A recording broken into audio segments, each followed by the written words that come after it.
ዋው ዋው ዋው ዋው ዋው! ዛሬ እንግዲህ ተከስቻለሁ በሚገርም ነገር። አሁን አዲስ አበባችን በጣም አምሮባታል። አዲስ አበባችን የማይሰራባት ነገር የለም። አዲስ አበባ ብቻ አይደለችም፣ መላው ኢትዮጵያ በጣም በጥሩ ሁኔታ እየተሰራ እየተገነባ ያለበት ሁኔታና ብዙ ኢንፍራስትራክቸሮች እየተሰሩ ያሉበት እንዲሁም ደግሞ በአግሪካልቸር በለው በመከላከያ በለው በምንም ነገር በቃ ኢትዮጵያ አሁን ይዛ ያለችውን ነገር በዘመኗ ኖሯት የማያውቀውን ነገር ነው። በዘመኗ ኖሮት የማያውቀውን ነው። እኛ ገና የማናውቃቸው እየተሰሩ ያሉ ብዙ ነገሮች አሉ እኮ ገና እያለቁ የሚታዩ ማለት ነው። አሁን እኮ እያለቁ የሚመረቁት ነገሮች ራሳቸው እኮ ቀን በቀን ሆኖብን የትኛውን ይዘን የትኛውን እንደምናጣጥም ራሱ ግራ እየገባን ያለበት ዘመን ነው። አሁን በቃ በጣም ከፍጥነቱ ከስፒዱ የተነሳ ማለት ነው። እንዴ በቃ አሁን የኢትዮጵያ ሕዝብ ተነስ ስራ፣ በቃ ለስራ ታገል። በቃ ከተሰራ አገር እንደዚህ ይቀየራል። ከሰራ በግልህም ራስን ትቀይራለህ። በቃ ስራ እንዲህ ነው። ሰርቶ ማሳየት ማለት ይሄ ነው። 24 hours የሚሰራባት ሀገር ኢትዮጵያ በዚህን ያህል ስፒድ ተሰርታ ማየት አይ ዶንት ኖ። በእንደዚህ አይነት ነገር በዚህ አይነት ፍጥነት ያደገ ሀገር ትጠሩልኝ እንደው በቁጥር ራሱ ሊኖር አይችልም። በቃ እንደ ኢትዮጵያ ፍጥነት እንደዚህ በፍጥነት ያደገ ሀገር የለም። ኢዝ አሜዚንግ። ከጥራት ጋር ከንጽህና ጋር ከፍጥነት ጋር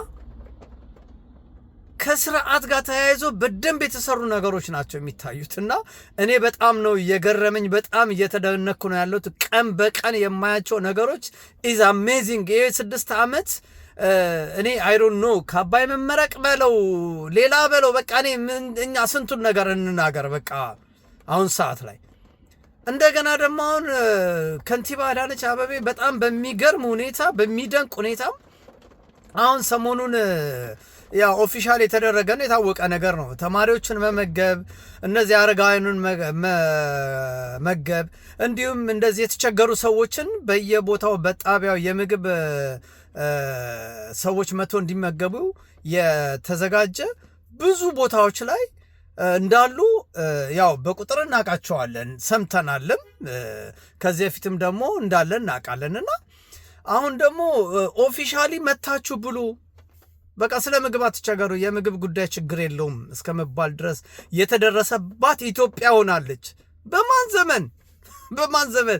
በእኛ ዘመን ነው ይሄንን ያየውን። እኛ እንደዚህ አይተን አናቅም። ምንም መንግስት ሲሰራ እንደዚህም አይተን አናቅም። ታላላቅ አገራቶች ናቸው ይህን ሊያደርጉ የሚችሉት። ግን አሁን ኢትዮጵያ አድርገዋለች፣ በሚገርም ሁኔታ ኢትዮጵያ አድርገዋለች። እነዚህን ሀሳብ ያሰቡ አይምሮች፣ ይህን ስራ የሰሩ እጆች፣ በየቀኑ የሚለፉ ጉልበቶች በእውነት ይባረኩ። ግን አንድ ጥያቄ አለኝ፣ የሚገርማችሁ ነገር ማለት ነው። እውነት ግን አሁን ይህንን ለማስቀጠል አሁን ያለውን ኢትዮጵያ ላይ ያለውን ለውጥ ለማስቀጠል ሬዲ የሆነ ጭንቅላት አለ ወይ? ሬዲ የሆነ ልብ አለ ወይ? ሬዲ የተዘጋጀ አለ ወይ ነው ጥያቄ። ትነግሩኛላችሁ? እስቲ በእናታችሁ ንገሩ።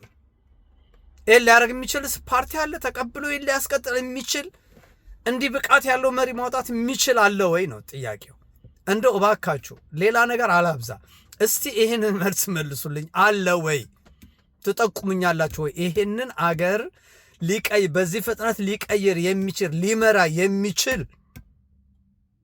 በዚህ አይነት ፍጥነት በዚህ አይነት ሁኔታ በዚህ አይነት ዲፕሎማሲ በዚህ አይነት ፍጥነት 24 hours all of the city በሁሉም ክፍለ ሀገር በዚህ አይነት ፍጥነት እየተሰራ ያለ የኢንዱስትሪ መንደሩን በለው ምኑን በለው እኔ ሶላሩን በለው እኔ አይ ዶንት ኖ እኔ ሰክሬያለሁ በስራ ብዛት ኢትዮጵያ ላይ በሚሰራ ስራ ብዛት ሰክረናል ማለት ይቻላል። እና በዚህ አይነት ፍጥነት ይህን ሁሉ ህዝብ ተሸክሞ ይህን ሁሉ ጦርነት ውስጥ ገብቶ ይህ ሁሉ ችግር እያለ ይህ ሁሉ የስንት አይነት ዕዳ እያለ እዚህ ደረጃ ላይ መድረስ ይቻላል ወይ?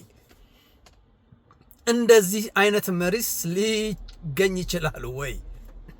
በቃኛ ያየነው የቻይናውን መሪ፣ የቱርኩን መሪ፣ የራሻውን መሪ አይተናል። አገራቸውን ለረጅም ጊዜ ቢያስተዳድሩም ባስተዳደሩበት ልክ ግን አገራቸውን ከፍ አድርገው ያሳዩ መሪዎች አሉ። ስለዚህ እኛ አሁንም ይሄንን ለውጥ ያመጣውን መሪ ሊተካ የሚችል አለ ወይ ነው ጥያቄው። ትመልሱልኛላችሁ። እኔ የለም ብያለሁ። እስቲ እናንተ ምን ትላላችሁ? አመሰግናለሁ። ቴንክ ዩ ጋይስ።